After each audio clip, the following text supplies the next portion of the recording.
America आणि Israel दरम्यान युद्धसमाप्तीच्या वाटाघाटी पाकिस्तानच्या इस्लामाबादमध्ये आजपासून सुरू होत आहेत।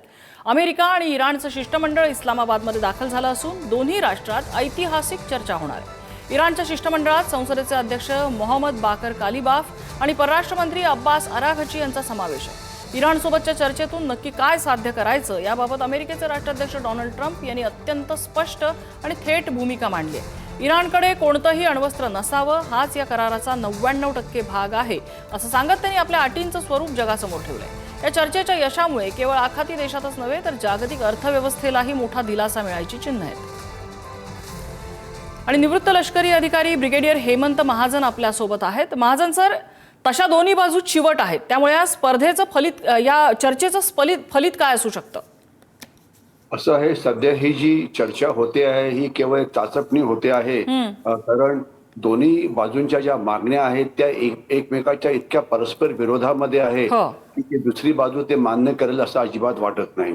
उदाहरणार्थ आपण आता म्हटलं की त्यांनी न्यूक्लिअर प्रोग्राम थांबवावा अशी डोनाल्ड ट्रम्प यांची मागणी आहे, तर ती मागणी इराणने अगदी साफ केलेलं आहे की ते न्यूक्लिअर प्रोग्राम थांबवणार नाही, कारण ते न्यूक्लिअर बॉम्ब किंवा अणुबॉम्ब बनवत नाहीये, ते न्यूक्लिअर शक्तीचा वापर वीज निर्मिती करता करणार आहे।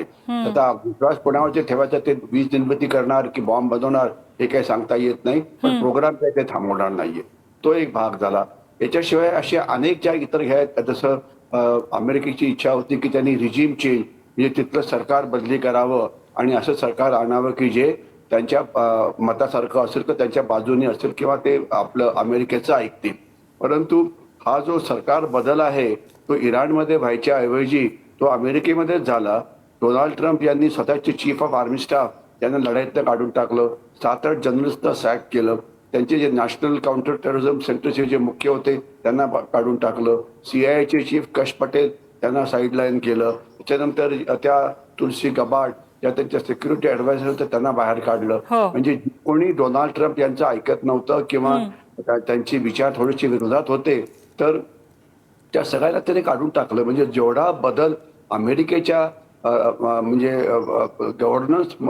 गव्हर्नमेंटमध्ये झाला आहे त्याच्या 1% सुद्धा बदल जो आहे तो इराणमध्ये झालेला नाहीये।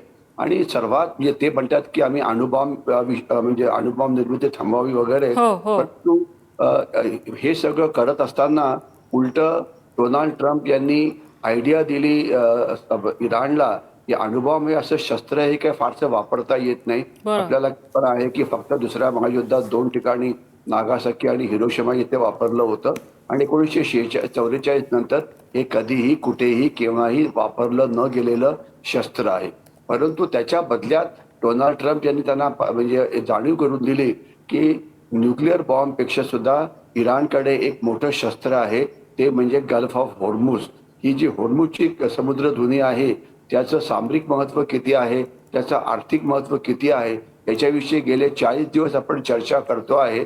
आणि याच्यामुळे जर ही जर खाडी किंवा ही जर स्ट्रेट जर बंद झाली तर जगाच्या अर्थव्यवस्थेवरती भयंकर परिणाम आतापर्यंत झालेला आहे आणि होणार आहे। म्हणजे अणुबॉम्ब हे न वापरणारं शस्त्र होतं, केवळ धमक्या देण्याकरता ठीक होतं, परंतु गल्फ ऑफ होर्मुझ हे ते रोज वापरतायत आणि त्याच्याबद्दल ते कोणाला जाऊच देत नाहीयेत। आणि ही दादागिरी इराणची केव्हा की काय गल्फ ऑफ होर्मुझ काही पूर्ण त्यांची नाहीये, जो आंतरराष्ट्रीय कायदा आहे, जो कायदा ठरवला जातो, एक United Nations convention of laws of peace म्हणून एक कन्व्हेन्शन आहे, तो जगाचा समुद्री भागातला कायदा आहे।